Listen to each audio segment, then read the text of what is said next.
Всем привет! В общем, это случилось. Весь 2021 год, 2022 год я думал, представлял, не знаю, мечтал. В общем, пытался найти пространство, в котором бы смог реализовывать все свои задачи, писать холсты, работать с эпоксидкой, собирать инсталляции. Я даже у себя на районе объездил несколько адресов, думал о том, чтобы что-то арендовать. Но как-то меня все не устроило ни по деньгам, ни по условиям, по метражу и так далее. В общем, я это все откладывал в долгий ящик и понял, что, когда-нибудь я до этого доберусь. А пока все, что я, собственно, делал, если вы меня знаете как художник, все это я делал в своей домашней мастерской. Вот. Если вы случайно зашли на это видео, то можете кликнуть, сейчас там где-то всплывет подсказка, можно будет перейти на сайт, посмотреть все мои работы. Вот, а сейчас начнем небольшую экскурсию. Вот слева, в общем, мастерская двухэтажная. Слева вы видите сейчас дровник, видите вот эту гору, там, не знаю, поленья, что там, какие-то леса я вижу, коса. Я до этого дровника еще не добрался, но по БТИ, по плану, который нам бывшие владельцы показали, там был дровник, причем была крыша. То есть продолжалась кровля, там, скорее всего, были какие-то опоры стояли, просто там, возможно, столбы без стенок, без всего. Вот, правда, не знаю, в такой компоновке каким образом попадал свет в эти боковые окна, потому что свет, на самом деле, это самая сильная сторона этой мастерской. В общем, мы сейчас заглянем внутрь и так бегло посмотрим. Вот, общая площадь получается опять-таки по плану БТИ 59 квадратных метров. Насколько я понял, это только первый этаж, потому что мансардные они за второй не считают, но на самом деле там, собственно, такая же площадь. Единственное, с кривым потолком, за счет скатов. Вот, потолки, меня устроили, но там есть нюансы. В общем, есть нюансы, которые потом, наверное, придется дорабатывать, но это не в приоритете.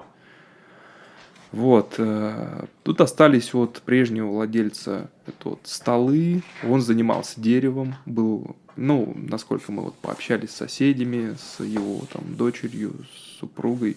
В общем, он занимался деревом, был мастером на все руки.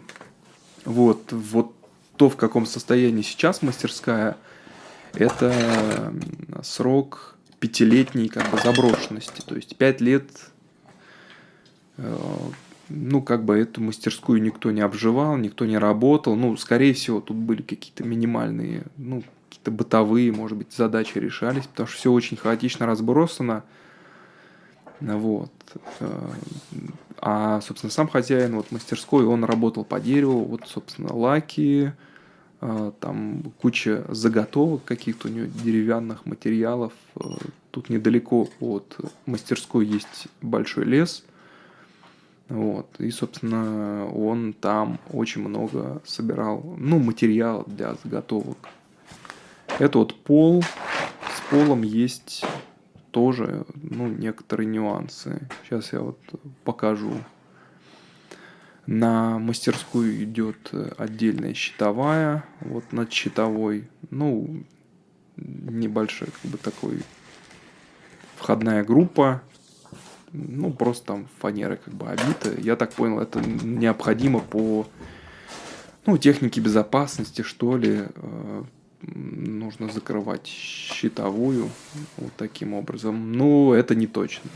Просто я там нашел книжку, инструктаж по безопасности в домашних гаражах. Это собственно, щит. можно заметить, что вот у него были вот, заточный фрезерный станок, токарный, сверлильный, рейсмус, то есть у него он верстак 380, верстак 380, резерв. То есть у него был подход достаточно системный, все распределено, отдельно свет, там розетки, первая линия, вторая линия.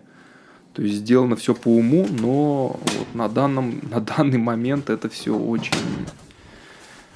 Ну, в общем, свет пока тут не работает, розетки я не проверял, не знаю, то ли дело в проводке уже, то ли дело в лампах. В общем, с этим нужно будет очень долго и кропотливо разбираться. А это вот, собственно, качество пола. Я не понял, что это за песчаник, но он отламывается буквально вот так. Скорее всего, там что-то залито было не по технике. И вот эти все большие трещины, это вот следствие вот этого, как правильно назвать-то, вот это пучение, грунтового пучения во время промерзания земли. Вот, и сразу тогда поднимемся на второй этаж. Ну, второй этаж, понятно, он менее проходной, поэтому более заброшенный. Ну, вот, тут, ну, я так понял, вот, были как бы хорошие планы. Есть дверь, кстати, для отсечки холода. То есть можно закрыться и топить мастерскую на первом этаже, чтобы все тепло на второй этаж не уходило. Вот, я так понял, что были большие планы на второй этаж, все, ну, как бы заделано, поделено на какие-то комнаты, ну, не комнаты, а может быть на отсеки, вон там какая-то лавка с каким-то электрооборудованием, еще с чем-то. Ну, я бы назвал вот эти вот второй этаж складским помещением, вот, собственно, заготовки, там разные материалы, кровля, ну, на мой взгляд, ну, как бы в порядке, там ничего не текло, по крайней мере, при мне, вот при минус 15 и при примерно нуле все было сухо. Вот, опять-таки, вот эти все деревянные у него заготовки для чего-то были. Стулья, там мебель. Ну, тут, да, тут, скорее всего, уже такой заброшенный склад, может быть, даже и не он уже это все закидывал. Это какая-то разобранная мебель, которая, ну, скорее всего, под что-то предназначалась. Но я всему этому найду применение, то есть это не уйдет, это не утилизируется. Вот, это все пойдет либо в инсталляции, либо в мебель. Там вот пеноплекс есть, прочий утеплитель. Пенопласт белый. В общем, весь материал пойдет в ход, безусловно. Пол немножко выглядит...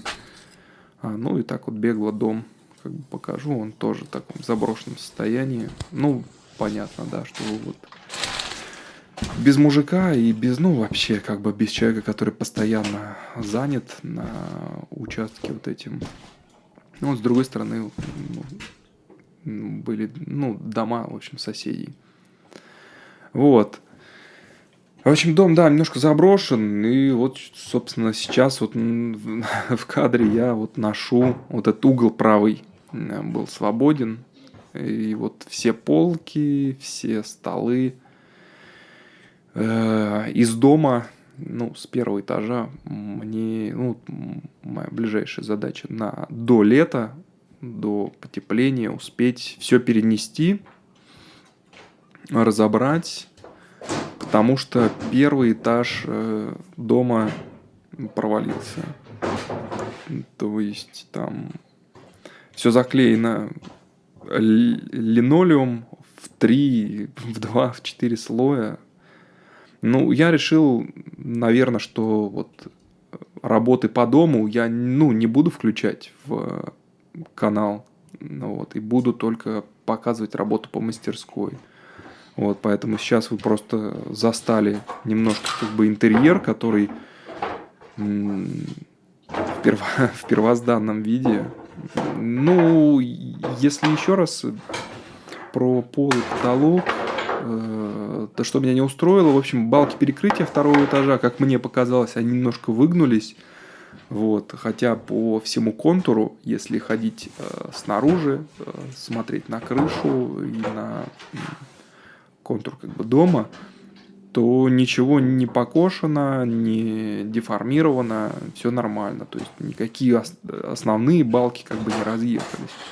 Вот, но визуально просматривается. Если встать, ну, чуть позже я покажу, если встать прямо в ворот и смотреть, видно немножко такое, вот, как бы пузо вниз появилось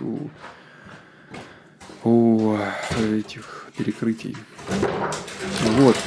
Пол, я думаю, тоже придется в мастерской его разбивать и заново перезаливать. Плюс я, ну, думаю о том, чтобы как бы его утеплить. Скорее всего, это опять будет либо пеноплекс, либо какая-то крошка. Я еще не решил, потому что, если честно, пока для меня это все в новинку. То есть я хоть и занимался там какими-то ремонтами там у себя, у близких по квартирам, вот, но так фундаментально я еще не подходил.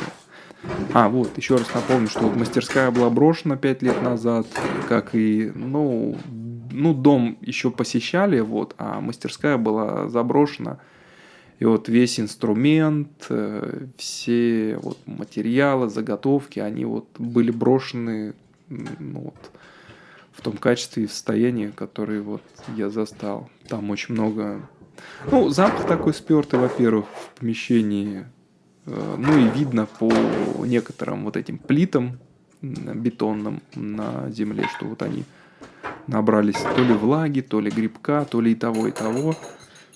Если у вас есть желание понаблюдать за тем, каким образом будет проходить ремонт в мастерской, как она будет совершенствоваться, то подписывайтесь. Если пока такого желания нет, или вы подписались на меня как на художника, то, ну, наверное, наберитесь немного терпения, потому что в будущем это терпение окупится. После того, как я организую мастерскую, вы сможете увидеть очень многие этапы тех работ, которые я буду реализовывать. Это будут холсты, это будут обязательно инсталляции, большие, средние, малые, там, из разных материалов, не только из дерева, из ткани. Это будет работа с эпоксидкой, это будет... В общем, очень много, я надеюсь, будет интересного реализовано в этой мастерской. И спасибо, что досмотрели видео до конца. Я не знаю, понравится такой формат, потому что изначально я хотел все записать с субтитрами, но, как бы решил просто озвучить, потому что очень тяжело набирать этот текст. Ура! У меня теперь есть мастерская.